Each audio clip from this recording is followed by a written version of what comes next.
అని చెప్పి అంతటి గొప్ప నేత్ర సౌందర్యం కలిగినటువంటి ఆవిడ నాట్య. ఆవిడ ఈవిడి కదా, సాక్షాత్తు అమ్మవారే శ్రీదేవి ఆండాళంగా అవతరించిందని, సాక్షాత్తు భూదేవి ఆండాళంగా అవతరించిందని రెండు రకాలుగా పెద్దలు అనుగ్రహించడం మనకి కనబడుతుంది పెద్దల యొక్క గ్రంథాలు. నాట్య తిరుగుబడి నాట్య అంటే ఏంటంటే అలా చెప్పడంలో నేత్ర సౌందర్యం అలా చెప్పడంలో ఉద్దేశం ఏంటంటే జ్ఞానంలో పెరుమాట కంటే గొప్ప. కన్నంటే కన్ను దగ్గర గుర్తు జ్ఞానానికి గుర్తు. జ్ఞానంలో పెరుమాళ జ్ఞానం అమ్మ జ్ఞానంలో ఓ మూల చదువుతుందండి అన్నారు. అలాంటి గొప్ప జ్ఞానం కలిగినటువంటి నాట్య చెప్పినటువంటి గ్రంథం. అమ్మకి అంత జ్ఞానం ఉందండి అంటే కేశవం తమర శిలలో మాధవన్ అనే పాసుల దగ్గర నమ్మిడయ్య వ్యాఖ్యానం చేశారు. అసలు ఈ మహానుభావుడికి ఇన్ని చిన్నెలు వన్నెలు కళలు ఎక్కడి నుంచి వచ్చాయండి? అమ్మవారిని గురుకుల వాసం చేసి నేర్చుకున్నాడండి. ఎవరి దగ్గర నేర్చుకున్నాడు? వాళ్ళ ఆవిడ దగ్గర ప్రైవేట్ క్లాస్ పెట్టి వెళ్ళి నేర్చుకున్నాడండి. కనుక స్వామి తిరుముడి గారి నాట్యాలు తిరుముడి కనుక ఆ వైభవం అలాంటి గొప్ప జ్ఞానం కలిగినటువంటి ఆండాళమ్మవారిని గ్రహించినటువంటి దివ్య ప్రబంధం. ఇక పాసురాల్లో 143. 143 అంటే ఏమిటో తెలుసండి? 1 అంటే ప్రణవం, 4 అంటే 4 పురుషార్థాలు, 3 అంటే తత్వత్రయం. ఈ మూడింటిని సమ్మిళితం చేసి అందులో ఉండే విశేషాలని పురుషార్థాలలో కల్లా ఉత్తమమైన పురుషార్థము ఏదైతే ఉందో ఆ పురుషార్థం కామం. ఉత్తమ పురుషార్థం కామం ఏంటండి? అలా చెప్తున్నాడు ఏంటండి? ఇది నేను చెప్పిన మాట కాదు, తిరువరంగతమ్ముడు చెప్పిన మాట. నాంగినం కണ്ണనుకే ఆమదు కామం అరం పొరుள் వీడు ఇది இதற்கு என்று உரைத்தான் వామనం శీలం రామానుజన్. రామానుజులు చెప్పిన మాట. రామానుజులు ఏం చెప్పారట? ఎలాంటి వారట? వామనం శీలం. వామనుడు వంటి శీలము కలిగిన వారు, స్వభావం కలిగిన వారు, సౌశీల్యం కలిగిన వారు. ఎందుచేత వామనుడు లాంటి సౌశీల్యం కలిగిన వారు అన్నారు? కണ്ണనుకే ఆమదు కామం. కామం పురుషార్థాలలో కల్లా ఉత్తమ పురుషార్థాలను రామానుజులు ఉపదేశం చేశారు. ఏ కామం? ఎవరి విషయంలో కామం? కണ്ണనుకే ఆమదు కామం. కృష్ణ పరమాత్మకే ఆయన విషయంలోనే ఉండేటువంటి కామం ఏదైతే ఉందో అది ప్రధానం. మిగిలినటువంటి పురుషార్థం అరం పొరుడు వీడు. అరం అంటే ధర్మం, పొరుడు అంటే అర్థం, వీడంటే మోక్షం. ఈ 3 దీనికి లక్ష్యం. ఆనుషంగికంగా అనుగుణంగా ఉండవలసిన పురుషార్థాలు తప్ప ప్రధానమైన పురుషార్థం పెరుమాళ విషయంలో ఉండే ప్రేమయే కామమే అని అనుగ్రహించారు కనుక అది చెప్పింది అంటారు. ఇక తత్వాలు 3 తత్వాలు ప్రణవార్థం వీటన్నిటిని గురించి 143 పాసురాలుగా అద్భుతంగా అనుగ్రహించినటువంటి గ్రంథం నాట్యాలు. ఒక్క మాట చెప్తాను. గ్రంథంలో ఉన్న ఒక విషయాన్ని చెప్పి నేను స్వామి అద్భుతంగా దాన్ని తెలివించారు. మీరు చూడండి, ఆండాళమ్మ వారు నాట్యాలు 7వ దశకు విలక్షణమైన అనుభవం అన్నమాట. అమ్మవారి యొక్క అనుభవం విలక్షణమైన అనుభవం. కర్పూరం ఆరుము అని దశం. శంఖాళివారిని ఓ శంఖాళివారే స్వామి యొక్క అధరముల యొక్క పరిమళం ఏమిటి? స్వామి యొక్క అధరామృతం రుచి ఏమిటి? చెప్పవలసింది అడిగేటటువంటి ఒక అర్ధదశం. దానికి దేవాచార్య పిళ్ళయ్య గారు అవతారిక ప్రారంభంలోనే అద్భుతమైన శ్రీ సూక్తిని అనుగ్రహించారు. పెరుమాళ్ళ లాంటి వైభవం కాదండి నాట్యాలు వైభవం. చాలా ఆశ్చర్యకరంగా దాన్ని చాలా అందంగా జరిగించారు స్వామివారు కూడా. తిరుమాళ్ళ లాంటి, తిరుమాళ అంటే ఎవరు? చక్రవర్తి తిరుమాల. రామచంద్రుడి లాంటి స్థితి కాదండి, వైభవం లాంటిది కాదండి నాట్యాలు వైభవం, ఆండాడు వైభవం. ఏమిట? సీతమ్మ దూరం అయితే ఆ సీతమ్మ గురించి సీతమ్మను చూసి వచ్చినటువంటి హనుమంతుడిని అడిగాడండి అన్న. అంటే ఒక వానరాన్ని అడిగి కథమూరు కథం బాబు అని ఆవిడ భుజాలు ఎలా ఉన్నాయి, ఆవిడ గురువులు ఎలా ఉన్నాయి అని ఎవరు అడిగాక హనుమంతుడు అడిగాడు. హనుమంతుడు ఎవడు? అక్కడ వ్యాఖ్యానం చాలా ఒక మాట, పుదియలాన పుదియలాన అంటే ఈయన కొత్త, ఆయన అంతకుముందు అమ్మతో పరిచయం లేదు, చూసాడా ముందు, అంతకుముందు ఏం చూడలేదు.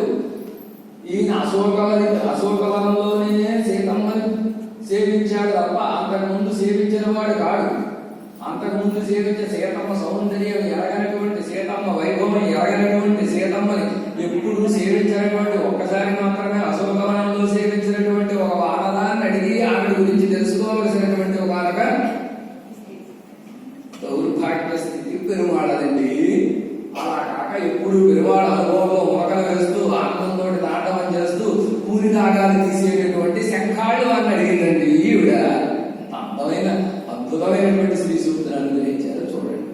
ఇది వ్యాఖ్యానం అంటే గొప్పతనం, ఇది ఆ గ్రంథంలో ఉంటే గొప్పతనం.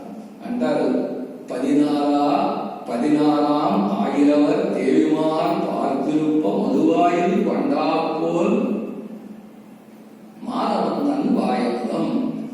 ఎంత ధైర్యం ఓ శంఖమాలికు, ఎంత ధైర్యం అన్న.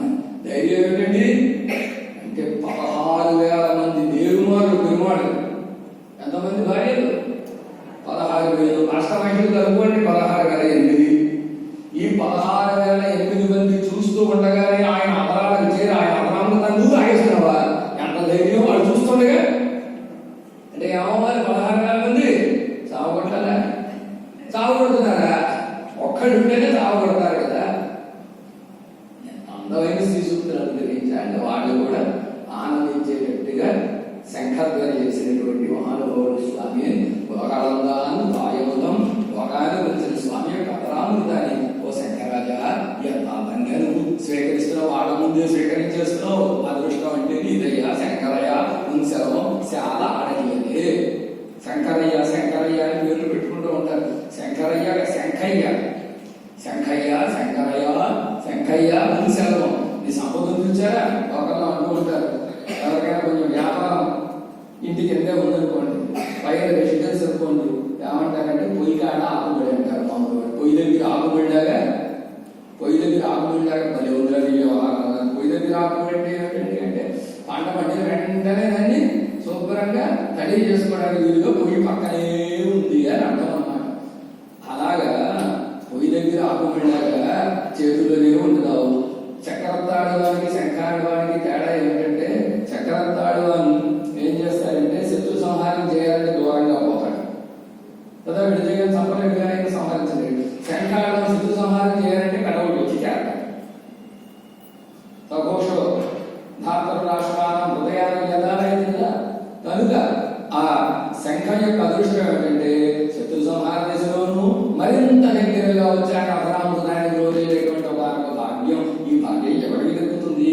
వ్యాఖ్యానంలో చాలా అందంగా ఒక మాట అంటారు, కైవినేసి ఎవరినే ఎవరికి వచ్చాను. ఎంత బాధపడిపోతున్నారో అంటే ఆ సంపద తీసి ఎంత ఆనందపడిపోతున్నారో, ఆనందాన్ని ఎలా వ్యక్తం చేయాలో తెలియక అబ్బా కైవినేసి ఎవరికి చేతి మీద బ్రతుకు మీది.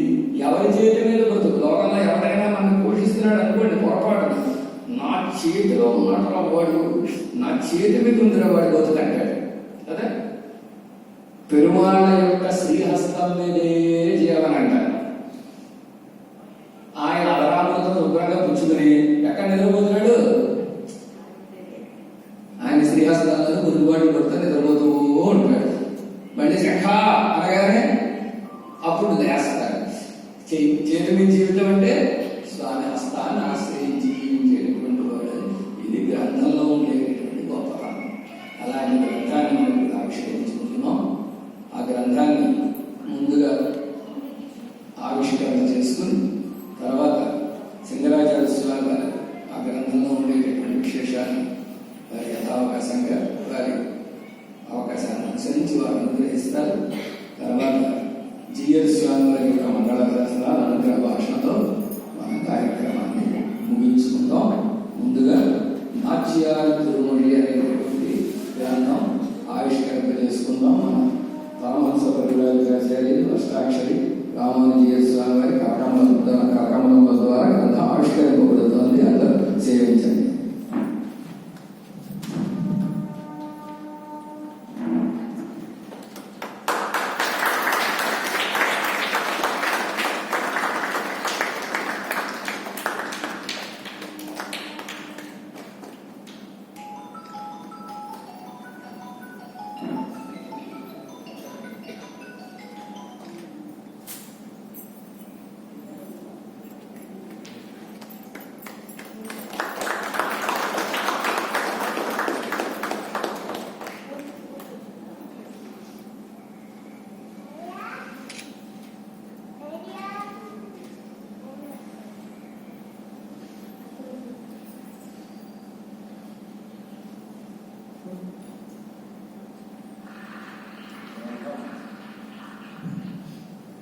గ్రంథం చాలా బృహత్తరంగా మనకి అనుగ్రహిస్తాం. సుమారు 770 పేజీలతో ఈ నాట్యాలు దేవుడు అనేటటువంటి గ్రంథం అనేక విశేషాలతో అందించారు. ఇందులో ఉండేటటువంటి విశేషాన్ని స్వామివారి మనకి కటాక్షిస్తారు. శ్రీ శ్రీరాచార్య స్వామి వారి గ్రంథంలో ఉండేటటువంటి విశేషాలను అనుగ్రహించవలసిందిగా సమయ నియమం లేదు. దేవర వారికి ఎంత సావకాశం ఉంటే అంతవరకు అనుగ్రహించాలి.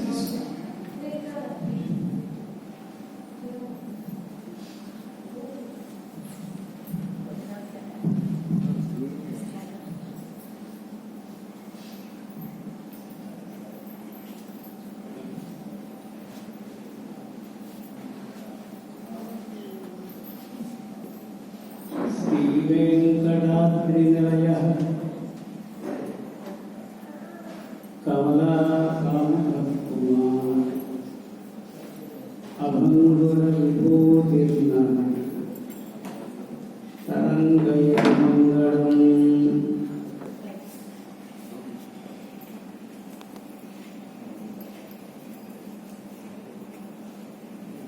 యో నిత్యముచ్యుతపదాంబుజయుగ్మరుగ్మం వ్యామోహతః తదితరాణి గుణాయమేనే అస్మద్గురోః భగవతోస్య దైకసిద్ధోః రామానుజస్య చరణౌ శరణం ప్రపద్యే.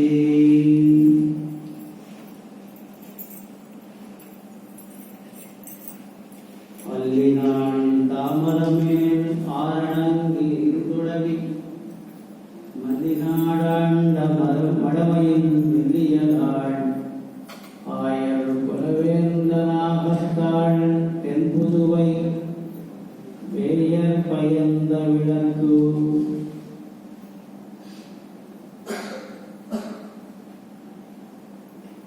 ఈ కార్యక్రమానికి దయచేసి మనందరినీ తమ మంగళాశాసనాలతో అనుగ్రహించడం కోసం వేచేసి ఉన్నటువంటి పరమహంస పరివ్రాజకాచార్య శ్రీ శ్రీ శ్రీ తిరండి అష్టాక్షరి సమర్థకుమార్ రామానుజీయ స్వామి వారి సన్నిధానంలో సాష్టాంగంగా సవినయంగా దండ ప్రణామాన్ని సమర్పించుకుంటూ ఈ కార్యక్రమానికి అధ్యక్షులుగా చేసి ఉన్నటువంటి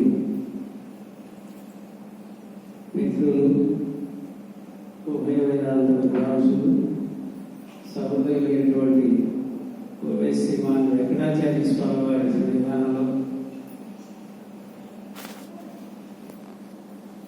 దండ ప్రణామాలను ఆచరిస్తూ కింద వెంచేసి ఉండేటువంటి పెద్ద సన్నిధిలో సేవిస్తూ ఇక్కడ ఈ కార్యక్రమాన్ని దిగ్విజయం చేయడం కోసం, ఆచార్య నక్షత్రాన్ని సేవించడం కోసం వచ్చినటువంటి భగవద్బంధువులందరినీ కూడా సాధారణంగా అభినందిస్తున్నాను. ఈ కార్యక్రమంలో నాకు కూడా ఒక అవకాశాన్ని ఇచ్చినటువంటి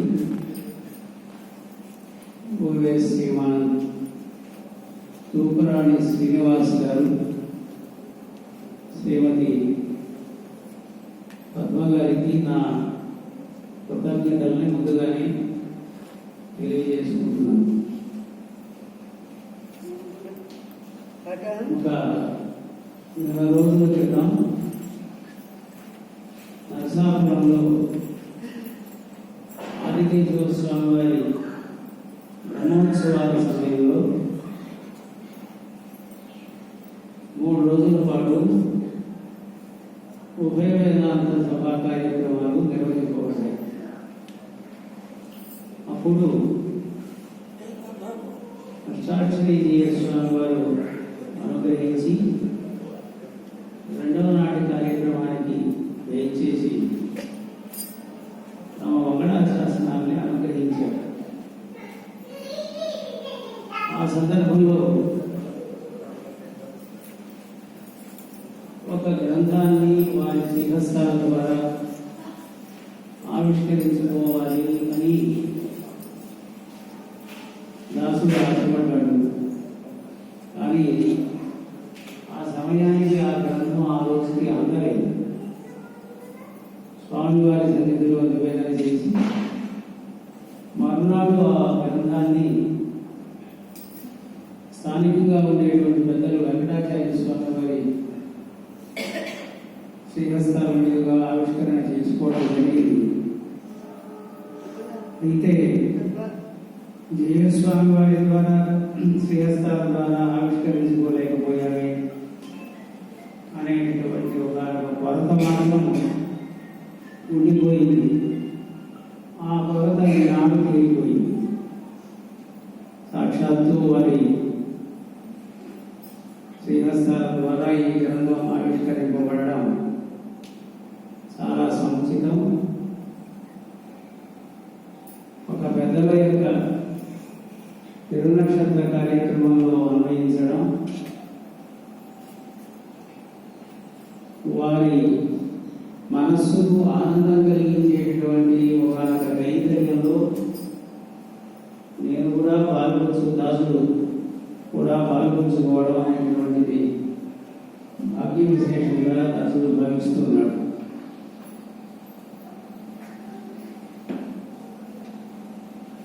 ఆ విధంగానే ఈ కార్యక్రమం ఈ చిన్నజీవ స్వామి వారి మంగళాశాసనాలతో ఇక్కడ జరగడం కూడా ఒక వైలక్షణ్యాన్ని, ఒక ప్రత్యేకతను సంతరించుకున్నది. ఈ గ్రంథాన్ని గురించి ఆవిష్కరింపబడినటువంటి గ్రంథం నాట్యానికి దీంట్లో ఉండేటువంటి విశేషాలను మనకి వెంకటాచార్య స్వామి వారు ఇంతకుముందే తెలియజేశారు. వక్తవ్యం ఏదైతే ఉందో అది వారు మనకి తెలియజేయడం జరిగింది. పెద్దగా నేను కొత్తగా చెప్పవలసినటువంటి విషయాలనేవి ఏమీ లేకపోయినా 1-2 విషయాలను మాత్రం ప్రస్తావన చేస్తాను. మాట్లాడమన్నారు కనుక మాట్లాడాలి కదా. ఏదో కొన్ని విషయాలు తెలుసో తెలియకో భగవద్ విషయాన్ని గురించి చెప్పేటప్పుడు తెలిసి చెప్పినా తెలియక చెప్పినా ఏ విధంగా చెప్పినా భగవంతుడు మెచ్చుతాడు. చిన్న పొరపాటు మాట్లాడినా ఆ మాట తండ్రికి తల్లికి ఆనందాన్ని కలిగిస్తుంది.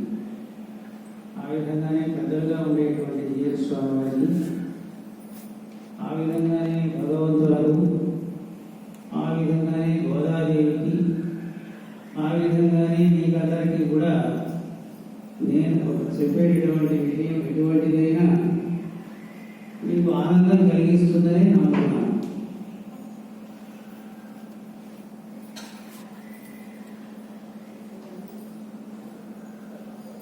ఈ గ్రంథాల గురించి విజ్ఞాపన చేయడానికి ముందుగా ఒక విషయాన్ని తప్పకుండా నేను ఇక్కడ చెప్పాలి. అది శ్రీమాన్ మురళీధర స్వామి వారి గురించి. స్వామి వారితో నాకు ఉండేటువంటి సాన్నిహిత్యము సుమారుగా 20 సంవత్సరాల నుండి ఏర్పడింది. ఆ తర్వాత క్రమంగా అప్పుడప్పుడు వారిని కలవడం, సభల్లో కలవడం, ఏదో కార్యక్రమాల్లో వారిని సేవించడం. నేను ఆడవారి దివ్య ప్రబంధ ప్రాజెక్టులో పనిచేసినప్పుడు వారిని కూడా ఆ కార్యక్రమాల్లో చేసుకోగలగడం, ఆ తర్వాత నరసాపురానికి అంతర్వేదిపాలయానికి వారిని ఆహ్వానించుకోగలగడం, ఈ విధంగా జరిగినటువంటి కొన్ని సందర్భాల వల్ల వారితో ఉండేటటువంటి పరిచయం అనేది నాకు చాలా పరిచయం అనేది గట్టిపడి మా ఇద్దరి మధ్య స్నేహం అనేది బలపడింది. నా విషయంలో వారికి చాలా ప్రీతి ఉండేది. అప్పుడప్పుడు ఫోన్ చేస్తుండేవారు, ఈ విషయం ఇలా ఉంది కదా, ఈ విషయం ఇలా ఉంది కదా, ఎట్లా దీన్ని సమన్వయం ఎట్లా చెప్పుకుంటే బాగుంటుంది అని వారికి తెలియక కాదు, వీడేం చెప్తాడో చూద్దాం అని. పెద్దలు వారికి తెలియక కాదు, వారికి తెలియని విషయాన్ని నేను కొత్తగా ఏం చెప్తాను కనుక ఏదో ఒక విధంగా వారితో కాసేపు భగవద్ విషయాన్ని ముచ్చటించేటటువంటి సందర్భాలు కూడా ఏర్పడింది. ఆ విధంగా వారికి నా విషయంలో చాలా ప్రీతి ఉండేది. వారు జీవించి ఉన్నంతకాలం మా ఇద్దరి మధ్య ఉండేటటువంటి స్నేహం అనేది ఆ విధంగానే కొనసాగింది. వారు 1-2 సందర్భాల్లో అన్నారు, మీరు ఏదో ఒకటి రాసి పడేస్తూ ఉంటారని. ఊరికే ఉండరు, ఏదో ఒకటి రాసేస్తూ ఉంటారు, రాసి పడేస్తూ ఉంటారు. ఇది ప్రింట్ అవుతుందా లేదా, అది ఎక్కడ లేదు అనే ప్రతి చమత్కారం అంటూ నాట్యార్జునుడికి అనువాదం చేయకూడదు అన్నారు. స్వామి అది పెద్ద గ్రంథం, దాన్ని చూస్తేనే భయంగా ఉంది నాకు. తిరుపతిలో ఒడిశై శ్రీరంగాచార్య స్వామి వారిని